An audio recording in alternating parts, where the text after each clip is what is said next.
What's up, YouTube? Kedris here. This is my match reaction to Nottingham Forest 3, Fenerbahçe 0. We went to Istanbul, we went to Turkey, and we took away 3 goals. We'll be coming back to the City Ground next week. But before that, we have an upcoming match with Liverpool on Sunday, which is going to be spicy. My preview video for the Liverpool match will be out tomorrow. This is just my match reaction to the Fenerbahçe match. So let's get into it. So here you can see I have SofaScore pulled up. I have FOTMob pulled up. I always in my videos recommend both these apps to anybody who wants to get into the nitty-gritty of the statistics and the data behind the players, the performances. I prefer FOTMob over SofaScore, but I understand that both products are available for use for free, and I'm not even sponsored. So looking at it here, both teams went with a 4-2-3-1. I think it was a big surprise, especially for the Forest fans. A lot of people, including myself, thought that we were going to go with a 3-4-2-1, but we ended up going with a 4-2-3-1. But the important part was how Pereira utilized that same formation to do things that Dyche could never have dreamed of. Looking at Fenerbahçe, because I always like starting with the opposition, they came out kind of slow out of the trap. The game was competitive in the first half and at the end, but mostly they didn't really feel like they were up to it, which was really interesting, and I said it during my watch long. They were on a 15-match unbeaten run, and it didn't really feel like they wanted it too much. Obviously, the injury to their captain, Skriniar, was a major thing, and it led to one of the goals because Soyuncu is, well, there's a reason he was bombed out of Leicester. And honestly, looking at the team, Asensio didn't have the impact I thought he would. He didn't really influence the game too much. Talisca, I think the adjustment for him to go from winger to the inside 10 half space that was made in the first half was correct in that situation. But Talisca also needs to have the footballing intelligence to understand that that instruction can be ignored sometimes. In order to create more opportunities, you have to go out wide sometimes, and then that didn't really seem to happen. So what you end up having happen was Semedo making these bombing runs, and then when he would cross the ball, it would just go out of play. It was really weird to watch, really weird match. Seeing N'Golo Kante was very nostalgic, especially from his time at Chelsea, where he was a defensively dominant midfielder. Not gonna lie, I had some thoughts. I thought he could make an impact going into this game, but it ended up being the old N'Golo Kante, as in the old man N'Golo Kante. He didn't really provide much of an impact. He wasn't very defensively sound. He was really slow to react, and I think it's one of the things where you don't want to see one of the players that you cherished, one of the players that you admired, kind of fall from grace, and that was really disappointing for me. Moving on to our team, starting at the back was Stefan Ortega. He didn't really have much to do. We just had the one save he had to make coming out of halftime, and then the kind of flip chance that Asensio created. It wasn't powerful. He just needed to be aware. And outside of that, he had a good game. His distribution was decent, a lot better than Sells, unfortunately. I say unfortunately because I like Sells more as a shot stopper. Moving on to the back line, looking at the fullbacks, Ola Aina had himself a day. He showed up, he showed out, he was defensively aware, he was intent.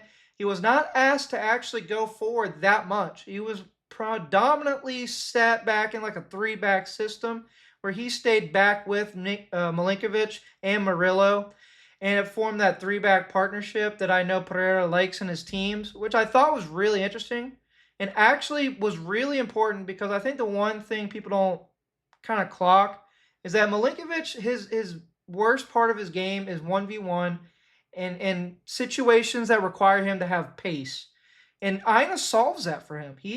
Aina is the pace. Aina is the 1v1 dominator. So I think this actually could be interesting going forward as a good option, especially when you saw the way Nico Williams was getting up and down the pitch, getting into those half spaces, creating chances and opportunities, being intelligent with his football movement is something that you would love to see. And I mean, I had a lot to say about him taking so many long shots, but he was feeling himself. We were winning. Go for it, buddy. Go for it every time. I got no problem. Moving at the center backs, Milinkovic, like I said, he dominated. What he is excellent at, what he is great at, is dominating the striker, physically manhandling whoever the opposition is.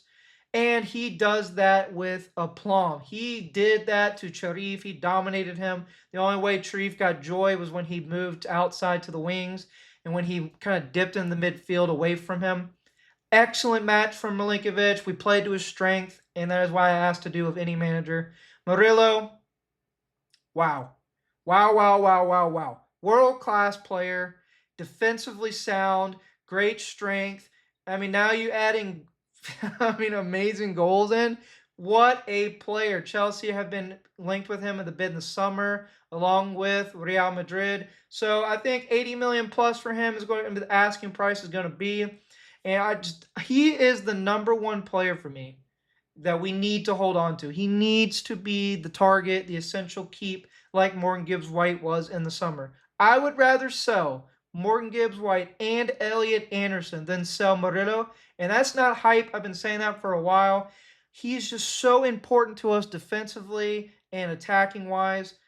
Man, Forest, get him a new contract. 40 grand a week, not enough for this guy.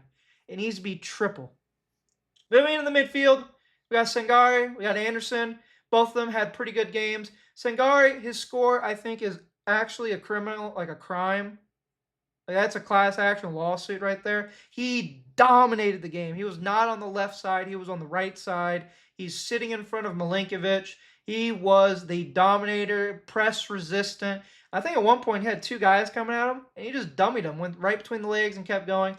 Amazing output and performance, and it gives me a lot of good feeling about Anderson going in the summer because Sangare, he looks like he can hold it down in the Premier League. My only concern is that we need to go younger because all three of our midfielders outside of Anderson are 27 or 28 years old. So we need to start targeting that kind of bracket in the age. Moving into the attacking four had an excellent match, obviously.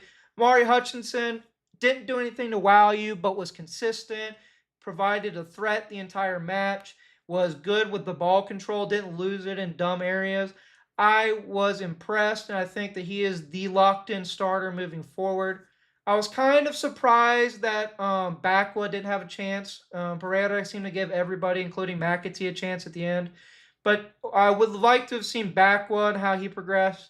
But, I'm not in the training ground. I don't know what's going on with that situation. But I think Hudson is the confirmed starter moving forward. Callum Hudson-Odoi. They should have switched the ratings for Sangare and Hudson-Odoi. Hudson-Odoi I want to stay positive. I want to be, a good, provide a feel-good factor for this match. He's got to get better. That's all I'm going to say. He's got to get better.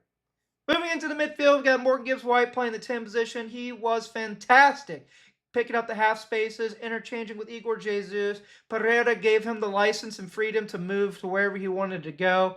He came back and helped out defensively multiple times, whenever the few times we had to have it. He did. He was excellent. And I saw something, and I don't know if people noticed this, but the way Pereira did it was that instead of having Morgan Gibbs White and Igor Jesus stay up top on the halfway line to provide that kind of threat, he actually asked Igor Jesus and one of the wingers to stay forward. So it was either Omari Hutchinson or Callum Hudson-Odoi. Whichever side of the pitch the ball was on, the opposite winger actually stayed forward, which I think is a smart tactical decision that it's a basic thing. You should always do it, but to actually see it and get executed after such a long time, it just things like that just really, really, really, really make me happy with this manager. But yeah, he had a great game, had a goal, had an assist. Excellent performance. I have nothing bad to say about Morgan Gibbs White at this time. Igor Jesus, the striker, the man, he was great. He held up the ball well. He was picking up pockets of space. He was the Morgan Gibbs White of the striking position. He was where he needed to be, creating chances for other people, holding up the ball as needed. He did anything and everything that you wanted him to do. An amazing signing we did in the summer. I think, especially in Europe, he needs to be locked in for us in the coming years. He is the future. Now, my only issue is he needs to produce this in the Premier League, but if we can drop some big money in the summer to get a striker who does perform in the Premier League, I think that is good enough. Looking at the subs, we got Dan and Doy. He came on. He was all right. A lot of people gave him some crap, but I think he was decent. He was good at dribbling the ball up and down the wing. His decision-making in the final third leaves a lot to be desired, but overall, he did decently for me in his debut for Vitor Pereira. Lorenzo Luca, God, bro, he's just non-existent, isn't he? He just, every time he plays, aside from that goal against Leeds, he just doesn't do much. I think this is going to be a loan that ends in the summer and we don't pick him up. Nicolas Dominguez, God, I love him. Had a little terrier, bro. Always, every time he comes on the pitch, providing energy and authority. I love it. He had an opportunity to score a goal, and I really wanted that for him. He was 1v1 with the keeper. He just had to bend it into the corner. But he is he's not an attacking player. Can I really dock him for that? Kinda. I mean, at this level, you should really put that away. But overall, no problem. Ryan Yates came on. It was physical. Every time Yates plays, I don't think I've ever seen him lose like an aerial duel. I'm a really big thought. I have a lot of thought about putting him as a center back. Like, just think about it. He wins all these aerial headers. He's got a decent passing. Like, wouldn't he be an excellent center back instead of a mediocre midfielder? I was just thinking about that.